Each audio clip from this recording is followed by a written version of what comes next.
Magandang hapon mula sa DOST Pag-asa. Ito po ang ating weather update ngayong Lunes, October 6, 2025. Dahil sa patuloy na paghina ng hanging habagat, ay inaasahan natin na sa mga susunod na oras at araw ay magte-terminate na tayo. Ibig sabihin, ay magre-release na tayo ng statement ng pagtatapos ng hanging habagat. Ibig sabihin ay hindi na makakaapekto sa anumang parte ng ating bansa yung hanging habagat.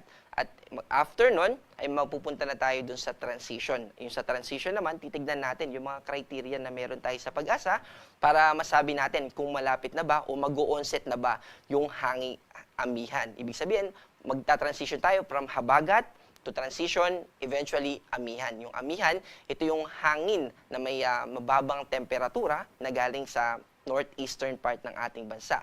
Meron din itong dala ng mga pagulan, pero nakafocus yung mga pagulan nito dito sa eastern part ng ating bansa, eastern Luzon, at ganoon din sa Visayas, at umaabot din po yan ng northeastern part ng Mindanao. Samantala, patungkol naman sa mga atmospheric systems na nakakaapekto sa ating bansa, meron pong convergence zone. Ibig sabihin, may nagsasalubong na hangin dito sa Sulusi. Kaya naman, kung mapapansin natin dito sa ating satellite image, ay may mga kaulapan tayo na nakakaapekto dito sa Zamboanga Peninsula, ganoon din dito sa Barm at saka sa Soxargen, ganoon din sa Western Visayas. Kasama po dyan yung Negros Island region at dito rin sa Palawan.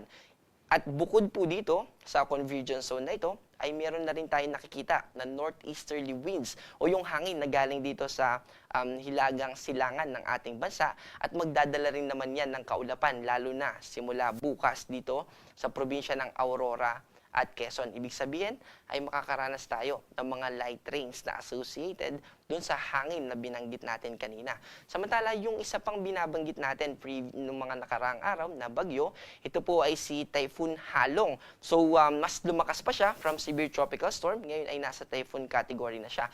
At dahil sa paghina ng high pressure area dito sa southeastern part ng China, dito po sa bandang itaas, ay nabawasan din yung mag-iimpluwensya dito kay Bagyong Halong. Halong po yung international name niya, na ibig sabihin ay isang bay dito sa bansang Vietnam. Ibig sabihin ay yung pag-westward o yung movement niya na pakanluran na pwede pang pumasok ng PAR ay mas bumaba na yung posibilidad. Ibig sabihin, nakikita natin na hindi na siya magpapatuloy na pumasok dito. Mababa na yung chance na pumasok siya ng PAR at magpapatuloy na lang siya na mag-westward na movement and eventually ay pa-northward, papalayo palalo sa ating bansa.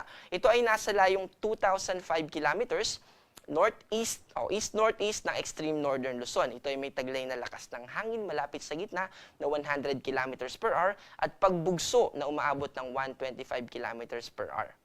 Also, may nakikita din po tayo ng mga cloud clusters. Ito pong mga kaulapan na ito, nakikita din natin dito sa ating analysis na may potential ito na mag-develop into low pressure area. At yung magiging movement niya sa ating analysis ay mag-northwest pa rin ito, at may maliit na tsansa sa kasalukuyan na pumasok ng PAR. After niya mag-northwest ay mag-northward na ito. Pero, again, posible pa po ito na magbago. Kaya manatili tayo na updated sa mga ilalabas pa na issuance and warnings ng Pag-asa.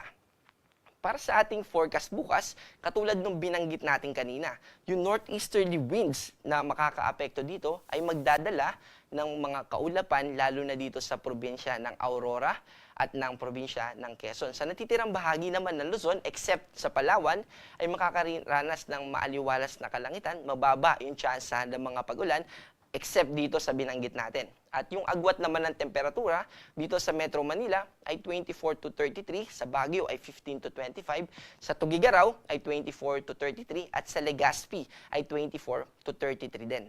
Dito sa Palawan, ganoon din sa Visayas at sa Mindanao, dahil dun sa binanggit natin kanina na salubungan ng hangin. So convergence zone po ito dito sa Sulusi, kaya nananatili na bukas ay magiging maulap pa rin at mataas yung tsansa ng mga pagulan dito sa Palawan, sa Western Visayas, kasama din po dito yung Negros Island region, at ganoon din dito sa Cebu. So yung mga kababayan natin dito sa Cebu na nasa recovery operations, ay posible na makaranas tayo ng mga pag-ulan, pero hindi naman po natin ito nakikita na magdudulot ng mga malawakang pagbaha. So magiging ulap lang po, at yung mga kalat-kalat na pag-ulan ay mananatili na posible. Ganoon din po dito sa western part ng Mindanao, kasama yung northern Mindanao, yung Barm at Soxargen. Ang agwat ng temperatura Dito sa Cebu ay 26 to 32. Dito naman sa Iloilo ay 24 to 31. At sa Davao naman ay 24 to 32. Sa kasalukuyan ay wala rin tayong nakataas na gale warning. Pero gusto natin pag-ingatin yung ating mga kababayan, lalo na kung maliit na sasakyang pandagat yung ating gagamitin. Kapag tayo pumalaot, posible pa rin na umabot ng 1.8 meters yung ating mga pag-alon na pwedeng ma-encounter. Lalo na kapag may mga thunderstorm offshore o yung mga thunderstorm na nararanasan natin kapag nasa karagatan tayo. Kaya mag-ingat po, lalo na kapag maliit na sasakyang pandagat yung ating gagamitin. Para sa ating forecast, dito sa mga piling syudad sa ating bansa, ito po yung 3-day forecast simula Wednesday hanggang Friday. Dito sa Metro Manila, sa Baguio at sa Legazpi ay mananatiling maaliwalas na kalangitan ang ating mararanasan. Mababa yung tsansa ng mga pagulan, pero nandun pa rin yung tsansa ng mga localized thunderstorm. Ito yung panandalian ng mga pagulan sa isang specific na lugar at for a short period of time lang. Ito rin yung mga nararanasan natin. Halimbawa, bumibiyahe tayo, and then makakaranas tayo ng biglang umuulan sa lugar na yon. And then paglagpas naman natin doon, ay hindi naman umuulan din doon sa ating pupuntahan. So yun po yung mga halimbawa ng localized thunderstorms. At ganoon din naman dito sa Visayas, lalo na dito sa Metro Cebu, Iloilo at sa Tacloban. Pero dito sa Mindanao, dahil doon sa convergence zone na binanggit natin kanina, ay mananatiling maulap hanggang sa Wednesday dito sa Zamboanga City. Pero sa natitirang bahagi ng Mindanao ay nakikita natin na magiging maaliwalas ang ating kalangitan at ang magpapaulan lamang sa atin ay yung mga tinatawag natin na mga thunderstorms. Ang ating araw ay lulubog mamayang 5:41 at muling sisikat bukas ng 5:46 ng umaga. Ako po si John Manalo. Ang panahon ay nagbabago, kaya maging handa at alerto.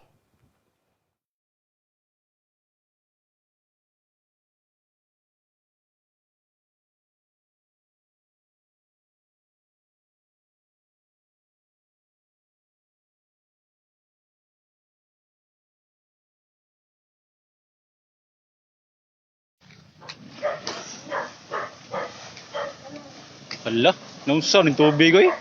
Sa manina, kaya malinti. Ako ito mo na yung linti, oh.